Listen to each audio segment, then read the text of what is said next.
think most things in life come down to pros and cons, opportunity costs. Hey, should we buy now or wait? Well, what's the pros of buying now versus waiting? Well, should we send them to this school or that school? Pros of this school, cons of that school. And this is my 4th iteration of the pros and cons of living in Fort Collins, Colorado. And after having so many discussions with people of, hey, I think this is great, this is not so great, this is a slam dunk, no-brainer con, leave it out of your next video.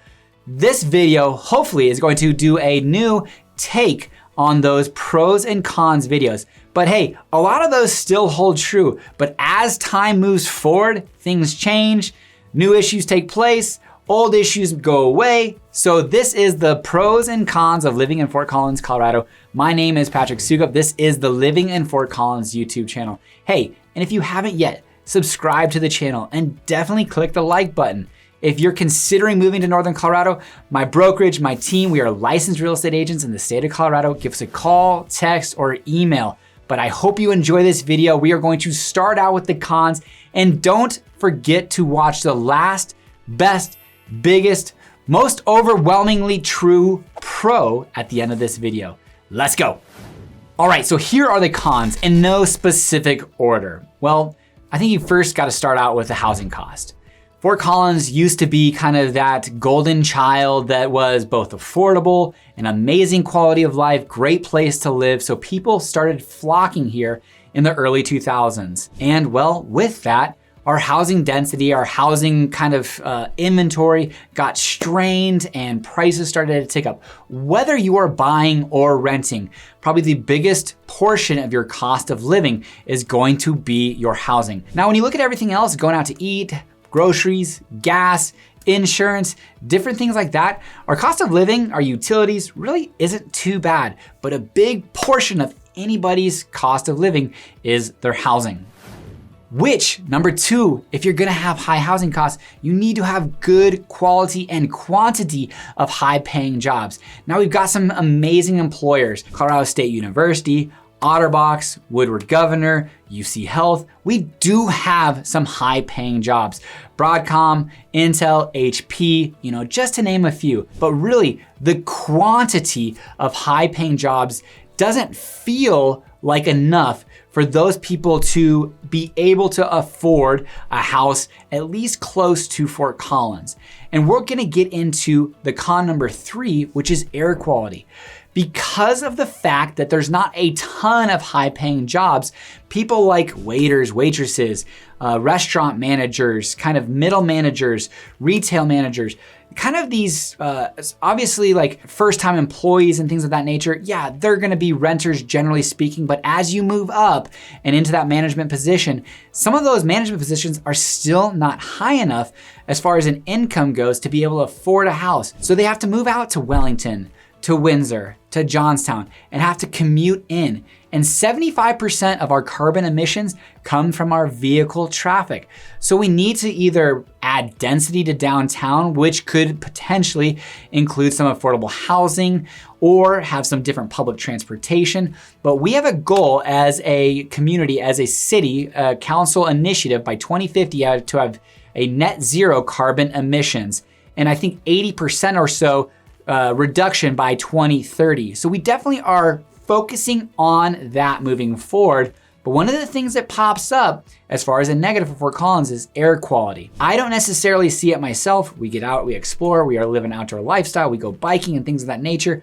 Fortunately, we haven't had any wildfires in the last couple of years. Hopefully that continues to be the true case, but we are a dry, arid climate. We do live along the Front Range, and we are a commuting type of community. So that being said, our carbon emissions from our vehicles, and so until we get to those electric vehicles, public transportation, more biking, all of that good stuff is contributing to our air quality.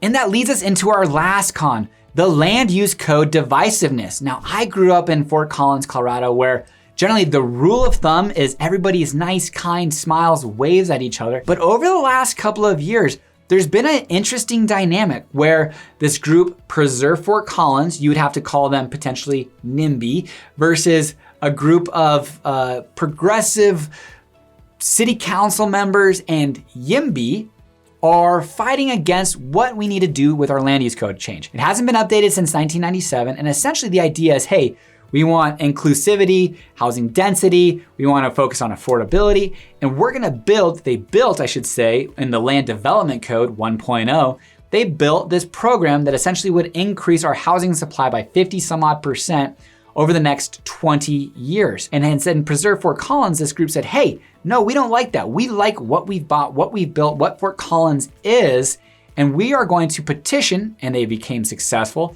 to repeal the Land Use Code. Land Use Code 2.0 came. Preserve Fort Collins petitioned again. We are now in our third iteration of the Land Use Code, and we'll see what happens. The state of Colorado definitely wants to add density, allow the ability for U+2 to go away, ADUs to be built on houses, built on properties that have the right lot size and ability and things of that nature. But it's been interesting because it's not been a super kind handshake, let's figure this out at the table. There's about 4,000 to 5,000 individuals who have signed the petition for Preserve Fort Collins, and then this other group that are kind of going head to head. Now, the majority of people aren't necessarily too concerned about it. They do want to see what happens with Fort Collins, but we have seen some divisiveness happen, which is interesting and unique to Fort Collins, Colorado. Hopefully we can figure it out, hopefully come to the table and try to get both sides happy. But sometimes in negotiations, not necessarily everyone's happy. And in fact, a good negotiation means that everyone has a little bit of a piece of the, as for lack of a better word, shit sandwich. All right, now moving on to the pros, because hey, cons are cons, and we've talked about weather, we've talked about, in the past, we've talked about weather, we've talked about traffic congestion, we've talked about a lot of different things. But those 4 cons are hopefully something interesting and unique to your perspective, but make sure to go watch the other pros and cons videos so you can get the other ones as well. But jumping into our pros, and stick around for the last pro, because I think it's probably overwhelmingly the most considered pro of everything that we ever talk about with anybody considering or moving in or living in Fort Collins, Colorado. All right, first and foremost, we have the proper infrastructure to handle our 4 seasons here in Fort Collins. Snow plows, sidewalks, streets, salting, all of that kind of stuff. So we do have 4 seasons, but ultimately the community within Fort Collins is very well kept. Our curbs, gutters, extremely clean. Our medians are beautiful. Our sidewalks are clear once we have a snowstorm, and really, there's never an issue when it comes to the proper infrastructure living in Fort Collins with 4 seasons. This one I think I just took for granted because I knew no better, but the city plan in Fort Collins is phenomenal. We live on a grid system, so really there's about 5 arteries going north and south, 5 going east and west, but our main ones are US 287 and Harmony Road going east and west, 287's going north and south. But then we've got our industrial kind of off in a corner that is our opportunity zone federally, but then we've got our commercial corridors, US 287, Harmony Road, with kind of neighborhood community centers and commercial centers sprinkled throughout, and then our residential kind of tucked behind that. It's just extremely easy to navigate. It's well kept, well maintained.